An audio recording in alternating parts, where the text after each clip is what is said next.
Knight to f3 by Magnus. Pawn to d5, Arjun plays, and we have the symmetrical queen pawns opening. d4, d5, knight to f6, and now will Magnus play the London system with bishop f4? No, he plays pawn to c4. The queen's gambit. e6 declined, knight to c3, and bishop comes out to e7. Arjun playing the solid system here. Magnus going with his bishop to f4. The move bishop f4 becoming slightly more popular than bishop g5 these days. Castles. And now the typical move here is e3, and that's what Magnus plays. And Arjun can go b6, knight d7, but he goes for the main move c5. Magnus takes, and now bishop c5 is by far the main move, but Arjun plays knight c6, slightly lesser played, which puts Magnus in the thinking mode there. You can see Magnus now coming forward a little, trying to think, because he may not be well prepared for this variation. And of course, it's a normal line. I mean, cd5 looks normal, but he goes bishop e2. And now Arjun, he takes 30 seconds and takes the pawn, forcing the bishop to move again. Will Magnus do that? Will he castle here? He takes on c4. If Arjun trades the queens, then rook takes d1 is normal. And so Arjun here goes bishop to c5. Now Magnus, we all know, loves endgame, so he could very well take the queens, but actually that endgame should be roundabout even. He castles here, and Arjun's main problem is the bishop on c8. If he can play b6, bb7, he should be fine. Knight to h5. Now, through some transpositions, bishop g5 is the move played by Ding against Gukesh in their 10th game of the World Championship match. But queen e2 is what Magnus plays. He tries to improve upon what Ding did, but Arjun quickly chops off the bishop. E takes f4, and suddenly we have an imbalance on the board. Black has the bishop pair. But what do you do with the bishop pair if they are not active? So you need to activate them. That's what Arjun does. He goes b6. He's ready to play bishop b7 and put the two bishops on these long diagonals. Rook d1 attacking the queen. Now the queen has to move. Can go to c7 or e7. But on c7 can get hit by knight to b5. So goes to e7 here.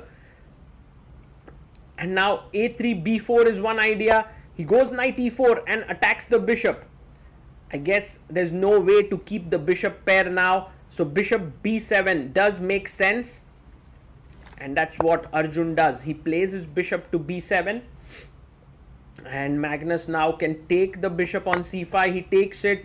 You don't want to be taking with the pawn and ruining your structure. So queen takes c5 taken. And now rook to d7 is met with bishop c8, kicking the rook back. So that's the reason why knight g5 is played, eyeing the h7, e6, f7 and this entire structure. So you have to tread carefully here. Knight d4, Arjun comes in. He's like, okay, this was the square the knight was controlling. I now attack your queen. Queen d3, attacking the knight, threatening mate in 1. So knight f5, quickly played there by Arjun. Look at the timings on the clock. 6 minutes for Arjun, 4 minutes for Magnus. Rook e1, he brings his rook, and now queen c6, threatening a mate, is a nice little move. And that's exactly what Arjun plays. Queen to c6. Now you must come back with the knight, knight f3. But Magnus goes f3, slightly weakening this diagonal. And Arjun here is ready with his move. Bishop b5, bishop takes e6, taken. Wow. And look at that, Arjun is a bit surprised there. I mean, he has to take the bishop. By the way, Arjun's move was amazing. Bishop b5, queen b6, king h1, rook d8. Followed by h6 and then knight d4. And knight e3, all of these are problems. Which is why Magnus just simply snatched the pawn and he took it so quickly that Arjun is a bit shocked here. He takes, and now knight takes e6, attacking the rook. And now rook can come up to f6, but you can also insert a small little check to the king on g1. Man, Magnus has sacrificed a piece here and is putting so much pressure on Arjun. Okay, check. King f1 is not possible because of b4 and bishop a6. Beautiful. So he goes king h1. And now the rook comes up to f6, eyeing the knight on e6.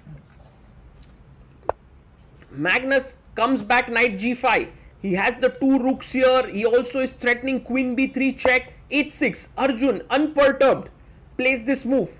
By the way, maybe slightly better was queen c6 as a move perhaps. But okay, this is not bad. h6. The knight is asked a question. Magnus trying to assess what are the possibilities. Rook e5 to attack here. No, he gives a check. King goes to h8. Knight check. And now the king has to come up to h7. Knight comes to e5. Now threatening a massive fork on d7.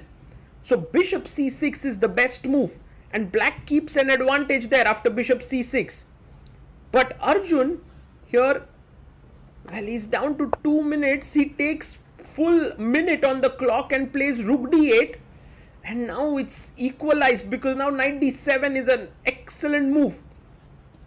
Forking here, but I think Arjun has seen something more. Knight d7 takes, and maybe he wants to jump in with the queen, attacking the rook, threatening a check here. Oh my god, bishop on the long diagonal. So Magnus trying to see what is that he can do here. He goes knight d7. Arjun takes. And Magnus down to 18 seconds. Queen f2. Now very important to go rook g1. But Magnus is reaching out for the queen. That's a mistake. He goes queen d1. I mean, he wants to push rook e2. The bishop is hanging. The bishop has to, if it moves, Arjun is maybe rook d2 back. But there is an excellent move and Arjun has rook g6, threatening a mate. And I think Magnus has prepared rook e2 for it. Or rook g1, but rook g1 is too passive. Will Arjun find rook g6? He has 1 minute 24 seconds. He's thought for nearly 30 seconds here. He plays it. Rook g6 on the board. Now rook g1. Maybe the best defense. But Magnus goes rook e2. He blunders here. He blunders. Arjun can sacrifice his queen. Because pawn takes, bishop takes is almost a mate. It's an amazing queen sacrifice coming in. And Arjun takes it. Magnus is stunned. You can see there him shaking his head. There's nothing to do here. If he takes on b7, queen b7 is piece up. He resigns. Arjun Erigaisi scores a massive win here on the top board, beating Magnus Carlsen in an absolute slugfest here.